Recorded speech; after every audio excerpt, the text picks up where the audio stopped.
I want to first ask these questions. Do trees have brains, and do insects have brains? These questions are meant to humor ourselves, so don't question why I ask them in fun. Just take a moment or not to engage with them. Now let's talk for a moment. Fear. It is so pervasive that it appears in nearly every form of life. The tree stretches toward the sun, not merely by chance, but seemingly as if driven by a force to survive, reaching upward to avoid the shadow, to secure its life. The insect flees at the tremor of a footstep, its tiny existence governed by a need to escape. Animals growl, bare their teeth, puff their bodies, all postures of defense to avoid harm.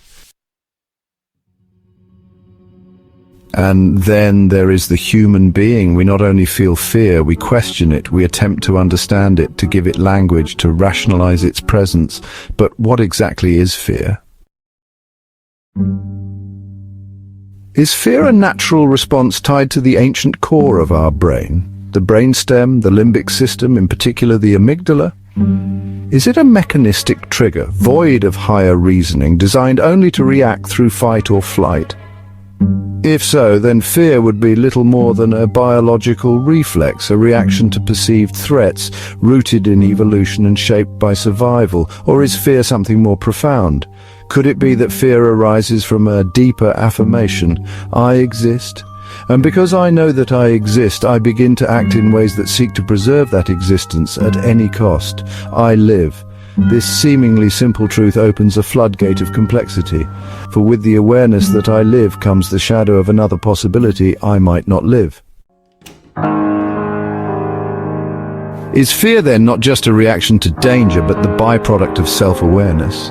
When a being becomes conscious that it lives, does it not also become conscious that it could cease to live? And from this realization, does fear emerge?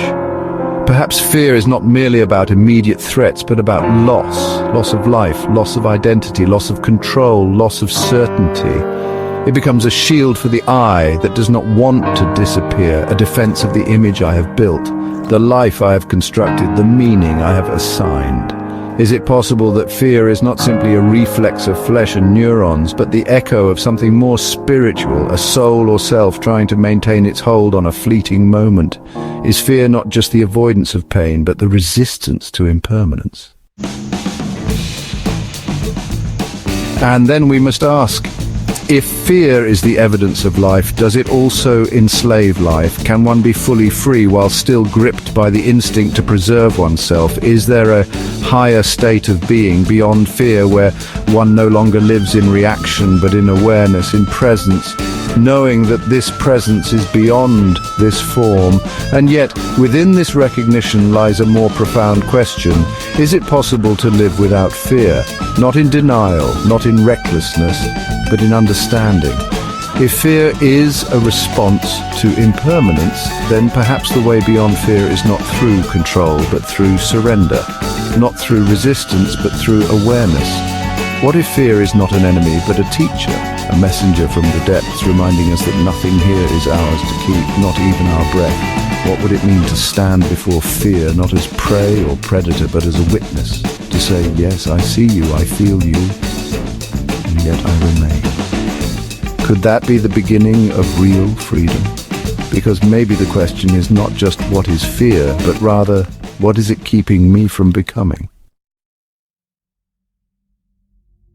These are not easy questions, like do trees have brains or do insects have brains, but perhaps in facing fear, not merely as an enemy to overcome, but as a mirror reflecting the truth of our existence, we begin to see not only why we fear, but what it means to truly live.